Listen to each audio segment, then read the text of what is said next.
बहुत देर से बैठे हैं, धैर्य भी नहीं होगा। अब लगता होगा कार्यक्रम बहुत जल्दी समाप्त हो, फिर जाए भोजन करें, यही लग रहा है ना?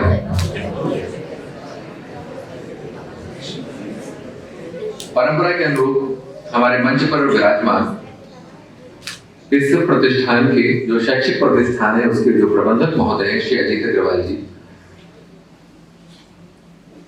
जो इस संस्थान के निदेशक महोदय हैं श्री चंद्र प्रकाश गुप्ता जी, आदरणीय प्रधानाचार्य जी श्री संदीप पाठक जी, और यहाँ उपस्थित हमारे ढेर सारे छोटे छोटे भाई बहनों, बिल्कुल शिशु रूप में हमारे लिए तो मालूम पड़ा कि कक्षा 6 से यहाँ पर बच्चे बैठे हुए हैं। बहुत अच्छा लग रहा है कि कक्षा 6 से वो जो बालपन होता है और बहुत देर तक बैठने में स्थिरता नहीं रहती, उसके बावजूद आप लोग इतनी देर से बैठे हैं, बहुत अच्छा लग रहा है। लेकिन आपको अच्छा लगता रहे इसीलिए मैं बहुत संक्षिप्त शब्दों में, संक्षिप्त संस्मरणों के साथ में चीजें आप लोग के साथ साझा करूंगा।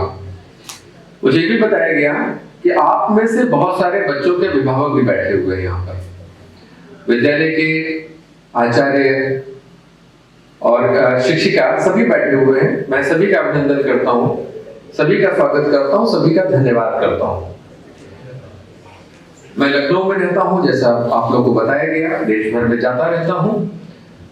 एक अखबार है दैनिक भास्कर, उसका मैं उस पर काम करता हूँ, और साथ में एक अंतरराष्ट्रीय संगठन है भारत तिब्बत समन्वय संघ, उसमें भी एक जिम्मेदारी है, उसका भी निर्वहन करता हूँ। जिस निमित्त मुझे बुलाया गया है वह निमित्त क्या है? जिस ज्ञान केंद्र में आप बैठे हैं उस ज्ञान केंद्र के जो संस्थापक, जिनका नाम यहाँ पर उद्धृत है और आप लोगों को कंठस्थ है, यहाँ चित्र भी रखा हुआ है, फिर भी आप लोगों को नाम कंठस्थ है, श्री श्रद्धेय रामनारायण अग्रवाल जी।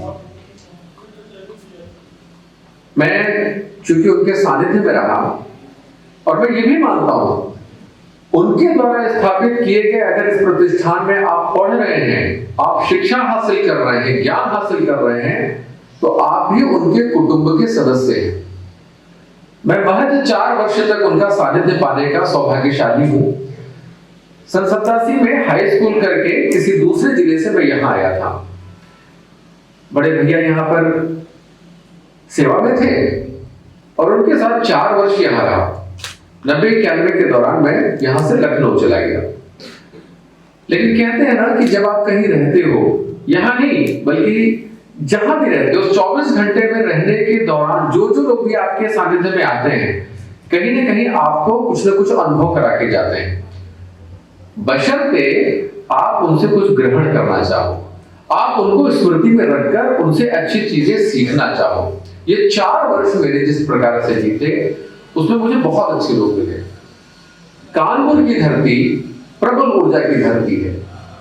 यहाँ के लोग, आप ये मानकर चलिएगा, आप कानपुर में हैं तो कानपुर के व्यक्ति में इंग्लिश में कहते हैं किलिंग इंस्टिंक्ट, मतलब हम में मारक क्षमता है, हम जो करेंगे तो परिणाम तक पहुंचाएंगे। इन बातों को समझने के लिए, जानने के लिए मैं लौटता हूं 87 से लेकर 90 के उस कालखंड में, और मैं क्या देखता हूं, मेरे जीवन में जो लोग आए उसमें रामनारायण अग्रवाल जी का जो व्यक्तित्व मेरे सामने आया, उस वजह से मैं यहां पर खड़ा हूं। माँ बाप क्या कहते हैं? अच्छी संगत करो, क्लास में भी अच्छे बच्चे हैं उनसे दोस्ती करो, उनसे मित्रता करो, कहते हैं ना। वो इसीलिए कि मैंने कहा ना, सिर्फ 24 घंटे के अंदर भी अगर आपको कोई भी बुरा व्यक्ति मिल गया तो उसका प्रभाव पड़ता है, और अच्छा व्यक्ति मिला जिससे मित्रता हुई तो उसका भी प्रभाव पड़ता है। तो विद्यालय में भी कहते हैं कि विद्यालय में है तो अच्छे मित्र बनाओ, और विद्यालय भी माँ बाप अगर भेजते हैं तो चयन करते हैं कि मेरे बच्चे जहां जा रहे हैं पढ़ने के लिए वो शिक्षा का, ज्ञान का एक अच्छा केंद्र हो। तो आप सौभाग्यशाली है कि आप इस प्रतिष्ठान में हैं जिसकी स्थापना श्री रामनारायण अग्रवाल जी ने की। क्यों? क्योंकि मैं जानता हूं, मैं उस बात का साक्षी हूं, मैं उस बात का गवाही देता हूं कि उन्होंने कभी भी शिक्षा को महत्व नहीं दिया। आप कहेंगे शिक्षा को महत्व नहीं दिया, तो किस चीज के लिए शिक्षा के केंद्र खोले? नहीं, उन्होंने ज्ञान का केंद्र खोला। शिक्षा और ज्ञान का अंतर समझिए। शिक्षा वो है जो हम सिर्फ पुस्तक में पढ़ते हैं, जो भी हमें पढ़ा दिया जाता है, जो भी रटा दिया जाता है। ज्ञान वो है जो शिक्षा ही नहीं, शिक्षा के ढेर सारे उपक्रमों से, टीचर के अपने संस्कारों से, विद्यालय के अपने वातावरण से जो आपको दिया जाता है, वो आपको ज्ञान हासिल होता है।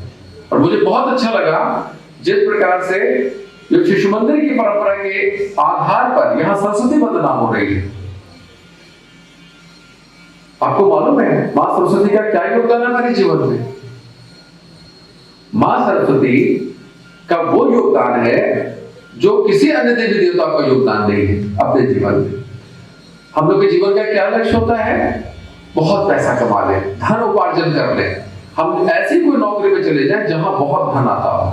लेकिन धन का एक रूप या पर्यायवाची या देवताओं से जोड़कर हम क्या कहते हैं? लक्ष्मी।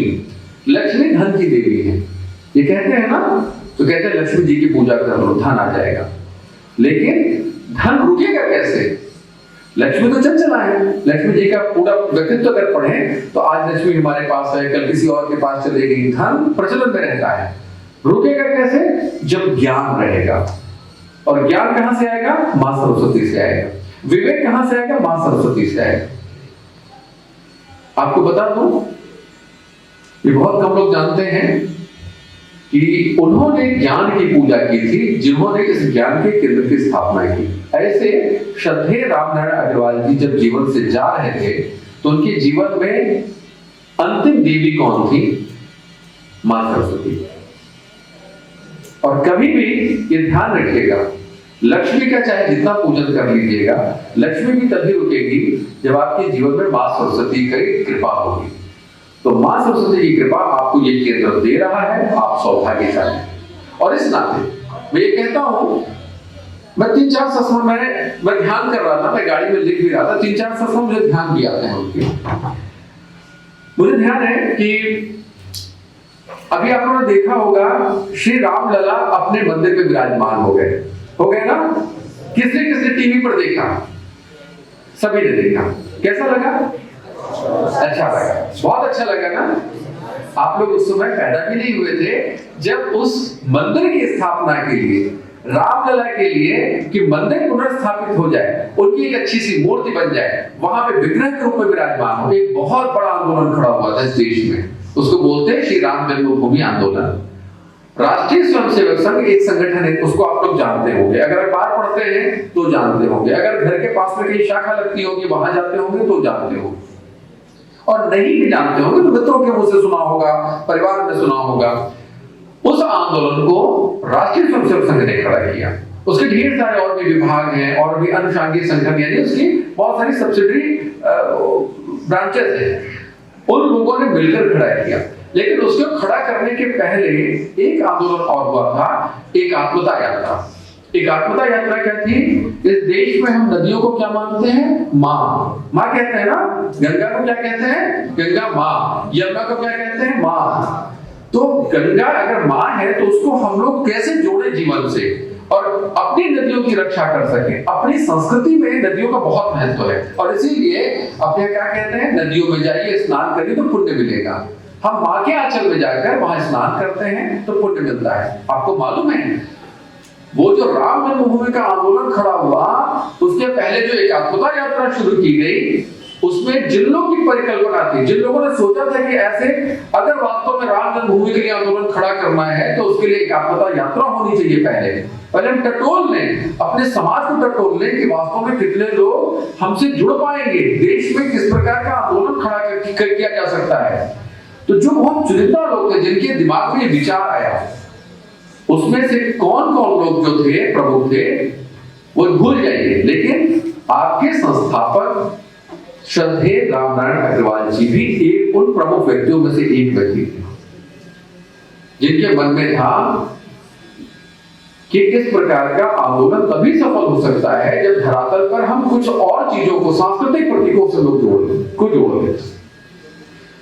और अगर आज रामलला प्रतिस्थापित हुए हैं, वहां पर स्थापित हुए हैं, तो तो इन्हीं आंदोलनों की वजह से हुए, इन विचारों की वजह से हुए। तो आप किसी शिक्षा केंद्र में नहीं पढ़ रहे। अगर आप कभी कोई पूछेगा तो कहां पढ़ रहे हैं, हम ज्ञान केंद्र में पढ़ रहे हैं, क्योंकि हमारे संस्थापक महोदय की प्राथमिकता में शिक्षा कभी महत्वपूर्ण नहीं रही, ज्ञान महत्वपूर्ण रहा। शिक्षा आपको संस्कार नहीं दे सकती, ज्ञान आपको संस्कार दे सकता है। आपको कहते हैं ना इस्लाम में, इस्लाम अगर कभी कोई पढ़े तो क्या है, दीनी तालीम हासिल कर रहे हैं। हम दुनियावी तालीम हासिल नहीं करेंगे। जो मदरसे में बच्चे पढ़ते हैं क्या कहते हैं, दीनी तालीम हासिल कर रहे हैं। दीन क्यों? क्योंकि हमें अपने इस्लाम को फैलाना है। लेकिन यहां पर क्या है, हम जैसे सनातनी समाज में चिंतन होता है कि अगर हम अपने ज्ञान को हासिल कर रहे हैं तो हमें अपने सनातन परंपराओं को नहीं बल्कि मानवता को फैलाना है। सनातन और मानवता एक जैसी चीज है। तो ये ज्ञान देने वाली परंपरा है, और इसको स्थापित किसने किया उस समय? राम नारायण अग्रवाल जी। मैं एक और बताऊंगा, एक अनुभव था, बहुत अनुशासित जीवन था। आजकल तो हम जाते हैं ना घर में, अपना बैग कहाँ फेंका, कपड़े कहीं उतार दिए, ठीक, माँ चिल्लाती रहती है पीछे पीछे, अरे कपड़े तो सही से रख लो, अपना बैग तो सही से रख लो। लेकिन पहला घर था इस कानपुर का जहां मैं गया, सब चीजें व्यवस्थित रखी हुई थी। क्यों? क्योंकि उस घर में अनुशासन किसका था? श्रद्धेय राम नारायण अग्रवाल जी का। अनुशासन बहुत कुछ सिखाता है। छोटा सा उन्होंने एक बीज रोपा था, आज इतना बड़ा विद्यालय। क्यों? क्योंकि आपको लगता है श्री अजीत अग्रवाल जी हमारे जो मैनेजर साहब हैं बहुत मेहनत करते हैं, लेकिन क्यों करते हैं? क्योंकि उन्होंने विरासत में अपने पिता से वो चीज पाई। फिल्म बहुत लोग देखते होंगे, गाने में बहुत लोग सुनते होंगे। एक फिल्म का गाना था जिसको किसी शायर ने लिखा था, एक चेहरे में कई चेहरे होते हैं, जरा गौर से देखो। लेकिन ये तब हो कहा जाता है जब हम बहुत सारी विविधताओं में फंस जाते हैं। व्यक्ति का एक चरित्र होना चाहिए, और वो कौन सा होना चाहिए? सचरित्र। आपने कहीं पढ़ा होगा, कहीं सुना होगा, राम और रावण में श्रेष्ठ कौन था? क्यों श्रेष्ठ थे? कोई बता सकता है क्यों श्रेष्ठ थे? रावण तो बड़ा विद्वान था। रावण कहते हैं दोनों शिव भक्त थे। राम जी शंकर जी की पूजा करते थे, रावण भी शंकर जी की पूजा करता था, और वो इतनी बड़ी पुजारी था कि उसने अपने सारे 10 सिर काट के भगवान शंकर को अर्पित कर दिया। राम जी तो नहीं किया। ज्ञान कहते हैं प्रकांड विद्वान था रावण। तो क्यों श्रेष्ठ माने गए राम? इसलिए माने गए क्योंकि चरित्रवान थे। जो सनातन की संस्कृति कहलाती है ना कि हम सर्वश्रेष्ठ हैं, इस बात का गौरव होना चाहिए, क्योंकि हमारे पास चरित्र होना चाहिए, कैरेक्टर होना चाहिए। और कैरेक्टर ही इस सनातन की, इस देश की अपनी मौलिक पूंजी है। हम कहते हैं ना कि भारत विश्व गुरु है या विश्व गुरु था, अब विश्व गुरु पुनः बनेगा। क्यों? क्योंकि हमारी जो अपनी पूंजी है वो क्या है? कैरेक्टर, चरित्र। और चरित्र रहा ना, सब कुछ वापस मिल जाएगा। और इसीलिए राम श्रेष्ठ माने गए और विजेता होते हैं। विजय कौन होगा अंत में? जो चरित्रवान होगा। वो क्या कहा करते थे कि जीवन में कुछ भी हो, आपको मालूम बहुत संघर्षों के साथ उन्होंने विद्यालय खड़ा किया। और अनुशासन किस बात का? चरित्र का। चरित्र ठीक रहेगा तो हमारा व्यवहार ठीक रहेगा, हमारा व्यवहार ठीक रहेगा तो हमें दायित्व बोध होगा। हमारी जिम्मेदारी क्या है? आप बच्चों की जिम्मेदारी क्या है? पढ़ाई करना। हम अपने विद्यालय में अनुशासित रहें। ये सब कहां से आता है? क्योंकि आपके माता पिता जी आपको घर में बताते हैं, तो यहाँ विद्यालय में आपके गुरु जी, शिक्षक बताते हैं। तो ये बात का हमेशा ध्यान रखना है। और यही कारण है कि आज इतने विकसित रूप में आप विद्यालय देखते हैं। आपको इस बात का गर्व होता होगा ना कि आप एसजीएम इंटरनेशनल स्कूल में पढ़ते हैं। अच्छा लगता है ना? वो क्यों लगता है? इसीलिए क्योंकि आपके संस्थापक महोदय का एक विचार था, और उस विचार को लेकर कौन आगे बढ़ा? अजीत जी बढ़े। सहयोगी के रूप में बहुत सारे लोग मिल गए, चंद्र प्रकाश जी मिल गए। क्योंकि जब आप अच्छा काम करने निकलते हैं तो बाधाएं भी आती हैं और अच्छे लोग भी मिलते हैं। और अगर आप चरित्रवान हैं तो आप अच्छे लोगों का साथ प्राप्त करते हैं। आपको मालूम है, आज हम बहुत सारी जगहों पर उच्छृंखल हो जाते हैं। एक शब्द है संस्कृत का जिसमें हम अनुशासनहीन हो जाते हैं, हमें समझ नहीं आता है कि वास्तव में किसको अनुशासन कहा जाता है। लेकिन मैंने क्या देखा, जब भी मैं उनके घर जाता था टीवी बहुत बहुत कम स्वर में चलता था, और इस नाते मैंने एक बार पूछा तो बताया गया सिर्फ समाचार के समय ही टीवी का वॉल्यूम बढ़ाया जाता है। क्यों? क्योंकि छात्र जीवन से, क्योंकि सब विद्यार्थी थे घर में, अजीत भाई सब भी विद्यार्थी थे, घर में दीदियां थी वो भी विद्यार्थी थी, छोटे भैया बहन थे वो सब विद्यार्थी थे। तो विद्यार्थियों के मस्तिष्क में और दर्शन में क्या चीज जानी चाहिए जो उनके लिए उपयोगी हो। आज तो सब कुछ अच्छा लगता है, हम मोबाइल लेते हैं, मोबाइल पर फिर कुछ देर में रील पे चले आते हैं, शॉर्ट्स पे चले आते हैं, और फिर कितना ही समय निकल जाता है। माँ कहती खाना खा लो, अभी अभी मामा खाना खा लेंगे। पिताजी कहते हैं पर पढ़ाई अभी भी, पढ़ाई की तो चीज देख रहा है, एक बार तो रील को देखते भी कहते हैं पढ़ाई कर रहा है। तब तो ये सब चीजें थी भी नहीं, लेकिन टीवी था, तो टीवी का कौन सा भाग हमारे लिए उपयोगी है, हमारे बच्चों के लिए उपयोगी है, उसका एक अनुशासन निर्माण करना। और यही कारण है कि आज आप यहां बैठे हैं और आज हम यहां बैठे हैं। हम सब एक दूसरे से बात कर पा रहे हैं इसलिए कि वो जो पुष्प लगाया गया श्रद्धेय रामनारायण अग्रवाल जी द्वारा, उस नाते हम एक दूसरे से जुड़ पा रहे हैं और उनकी चर्चा कर रहे हैं। मैं कहता हूं कई बार कुछ लोगों से, कानपुर के इतिहास को लिखा जाना चाहिए और कैटेगरी बनाकर लिखा जाना चाहिए, और आप लोगों को जो लिखता हो वो जरूर लिखेगा, मैं विश्वास रखता हूं। और इस नाते कि जब भी आप कानपुर के महापुरुषों के बारे में लिखें, तो आपने चर्चा की ना बैरिस्टर नरेंद्रजीत सिंह, ये हमारे वास्तव में साक्षात देव थे जिन्होंने समाज को कुछ न कुछ दिया है। ये विद्यालय स्थापना सिर्फ अपने लिए नहीं थी, चाहते तो वो भी नौकरी कर सकते थे, अंग्रेजी के बड़े अच्छे शोधा देता थे वो प्रिंसिपल भी रहे एक विद्यालय में। तो फिर एक जगह से कम श्रम करके अच्छा वेतन हासिल करने के बाद भी एक ज्ञान का केंद्र खोलने की अकुलाहट क्यों थी? इसलिए थी कि जो मैं चिंतन करता हूं, जो मेरा अनुशासन है, वो समाज में भी जाना चाहिए, जो मैंने अपने संस्कार और व्यवहार में ढाला है वो वहां भी जाना चाहिए। और बहुत श्रम साध्य जीवन था, बहुत श्रम करते थे, वो हमेशा करते थे। एक बार उन्होंने मुझे पकड़ा, तो उन्होंने कहा कैसे आया? मैंने कहा साइकिल से आया हूं। तो क्या अच्छा साइकिल चलाते हो? हमने कहा जी साइकिल चलाता हूं। नियमित कितनी चलाते हो? मैंने कहा इतनी साइकिल चला लेता हूँ। यहाँ पर शिवाजी नगर था, शिवाजी नगर जानते होंगे लोग, यहाँ पर पांडु नगर के पास में शिवाजी नगर, तो शिवाजी नगर में मैं रहा करता था, वहां से अक्सर साइकिल चलाते हुए अजीत भाई साहब के नवाबगंज वाले घर पे चला जाता था। तो क्या साइकिल चलाते हो? उन्होंने कहा जी। तो क्या ठीक है, साइकिल नियमित चलनी चाहिए, आधा घंटा साइकिल चलनी चाहिए। कारण क्या? क्योंकि हमने उस चीज को कोरोना काल में भोगा, आज भी भोग रहे हैं। अभी हम लोग बहुत सारी चीजें पढ़ रहे हैं ना, कि अचानक जो है जिम जाते हैं लोग और बहुत सारे एक्सरसाइज करते हैं, और एक्सरसाइज करने के दौरान हादसे हो जाते हैं, वो नहीं रहते।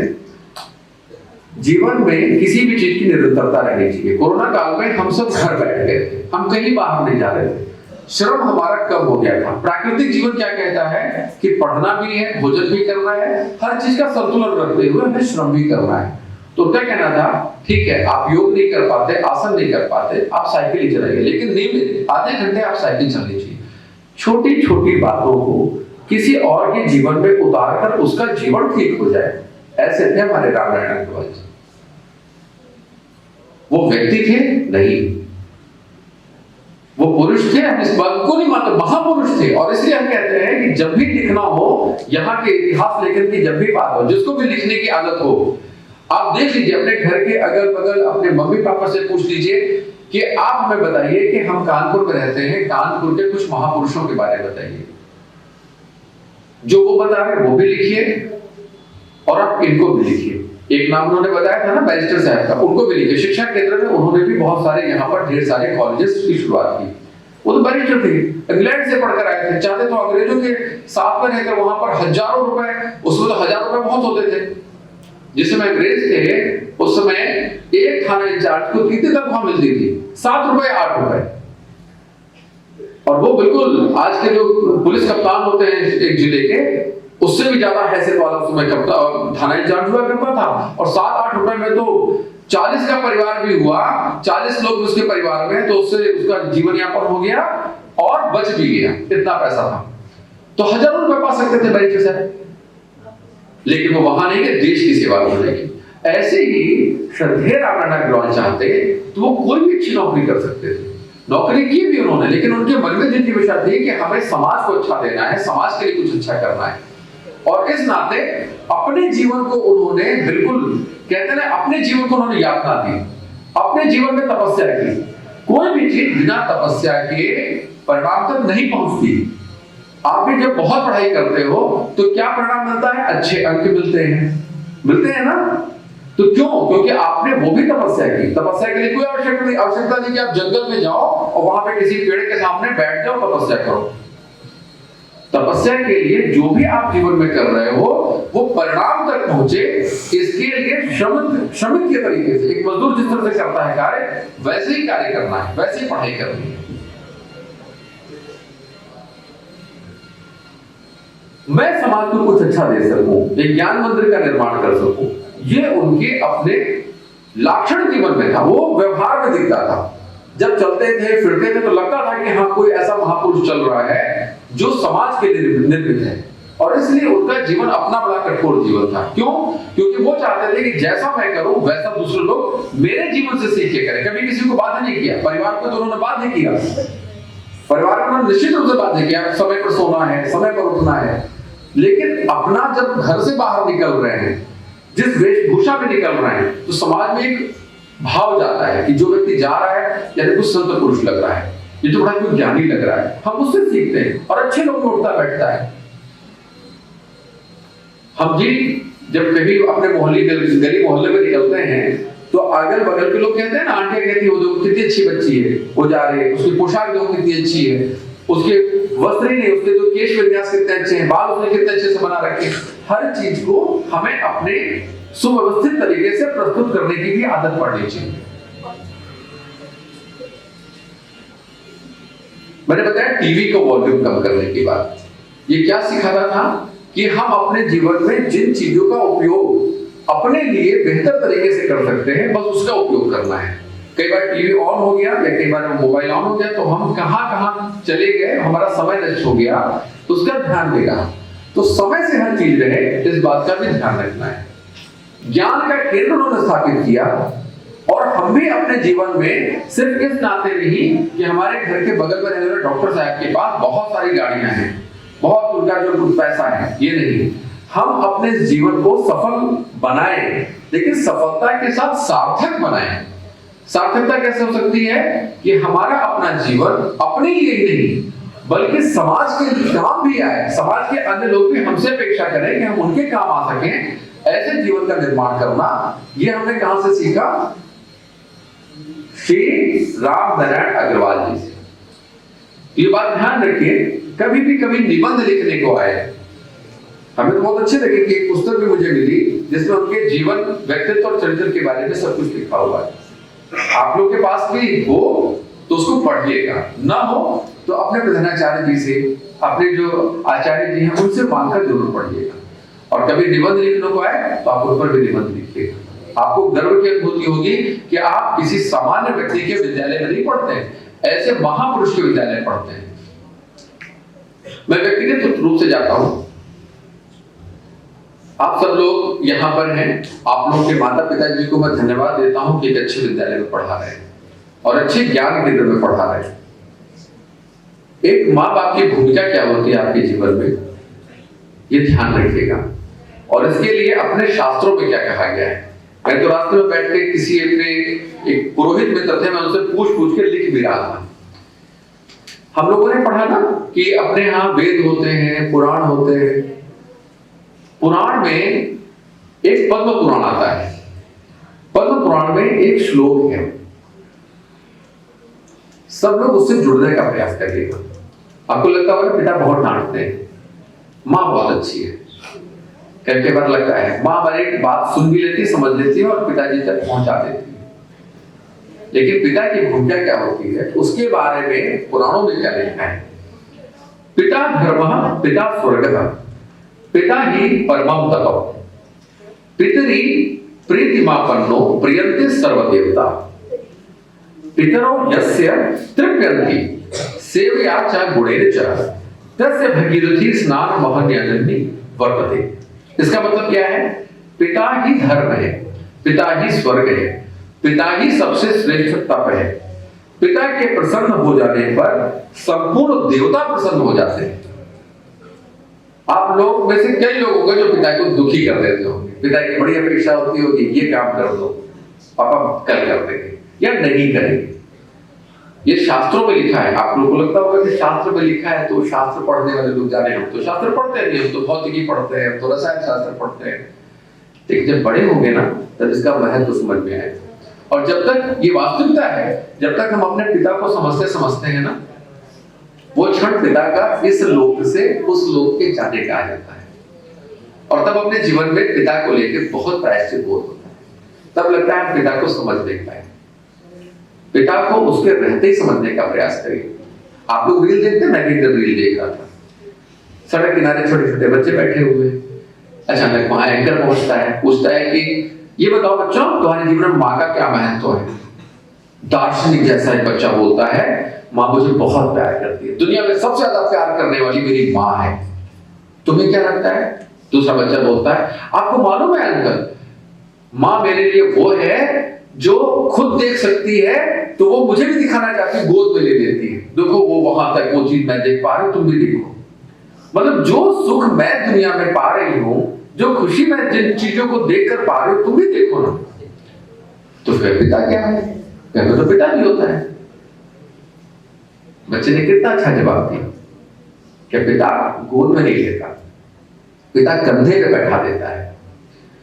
और पिता कहता है, मैं जहां तक नहीं देख पा रहा हूं उसके आगे भी तुम देखो।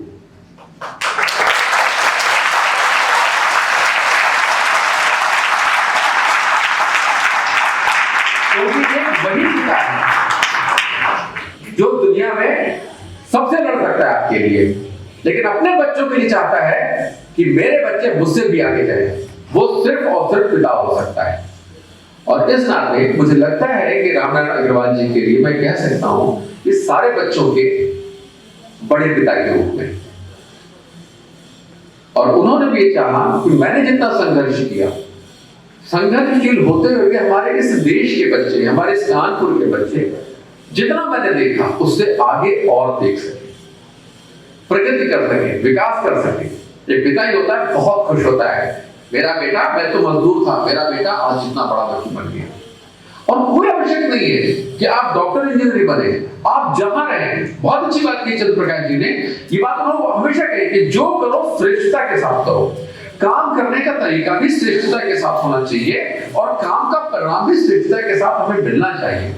इसके लिए श्रम में कोई समझौता नहीं। और एक बात उन्होंने और कही थी, काम करोगे ना, कई बार परिणाम अनुकूल नहीं आते, तो थकना नहीं, रुकना नहीं है, काम करते रहो।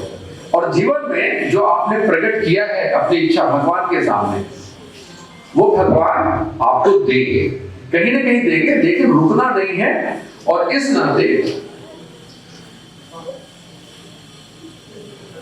पिता पर एक श्लोक और है, सर्व तीर्थ मयि माता, सर्वदेव मयः पिता, मातरम पितरम तस्मात् सर्व यत्नेन पूज्येत्। माँ की कोई कम भूमिका नहीं है। 9 महीने अपने पेट में रखकर, वो कहते हैं कलेजे का टुकड़ा है, तो अपने पेट में रखकर आपको जन्म देती है, पीड़ा के साथ जन्म देती है। और वो दुनिया की सबसे खुशहाल महिला हो जाती है जिस दिन वो जन्म देती है किसी भी संतान। और इसीलिए माँ को क्या कहा गया शास्त्रों में, किसी भी मनुष्य के लिए उसकी माँ सभी तीर्थों के समान है। हम तीर्थ क्यों जाते हैं? भगवान के दर्शन करने, ऋषि मुनियों के दर्शन करने, वहां उनके बनाए हुए आश्रमों के दर्शन करने, या वहां भगवान की कोई विशेष कृपा है इसलिए, यानी भगवान के लिए जाते हैं ना तीर्थ यात्राओं में। तो भगवान कौन है? तीर्थ तो मां है। भगवान कौन है? पिता। पिता को देवताओं के समान पूजनीय माना गया और इसलिए कहा गया कि हम अपने माता और पिता का सम्मान करते हैं। आप दुनिया में सब कुछ कमा लेंगे ना, माता पिता को आपने तिरस्कृत कर दिया। मैं बता रहा हूं, जीवन में एक समय आएगा कि आप प्रायश्चित करोगे और शायद प्रायश्चित अंतहीन प्रायश्चित में गुजर जाएगा, फिर कुछ नहीं मिलने वाला। माँ बाप कभी किसी अपने बच्चे का बुरा नहीं सोचते।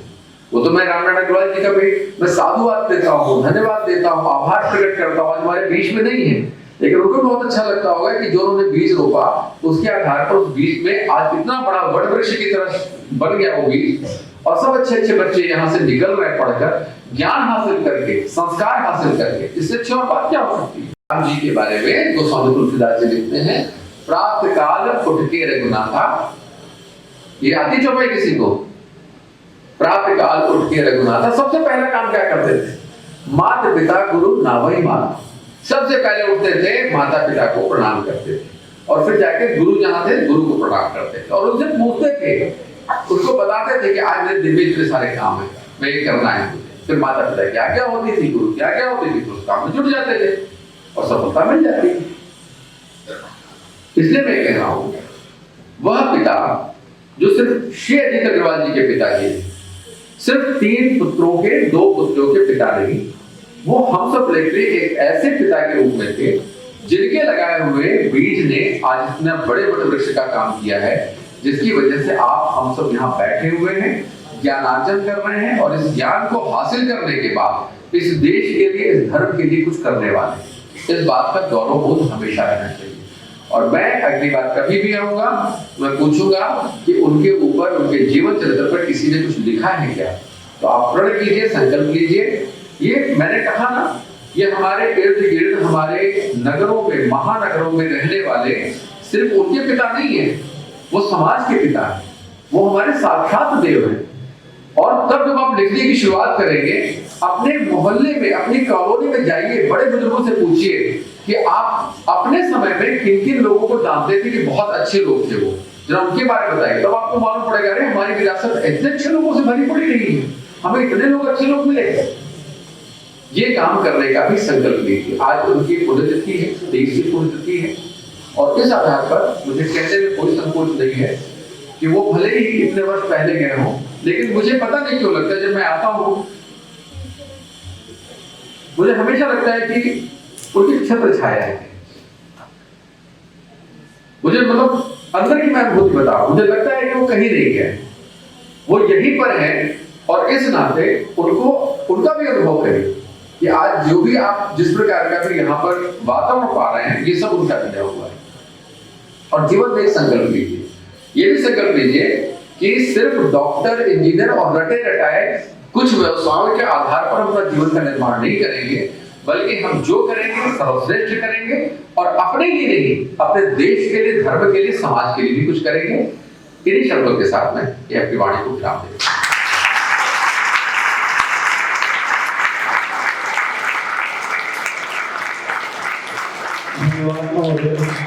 हम सभी ज्ञान मंदिर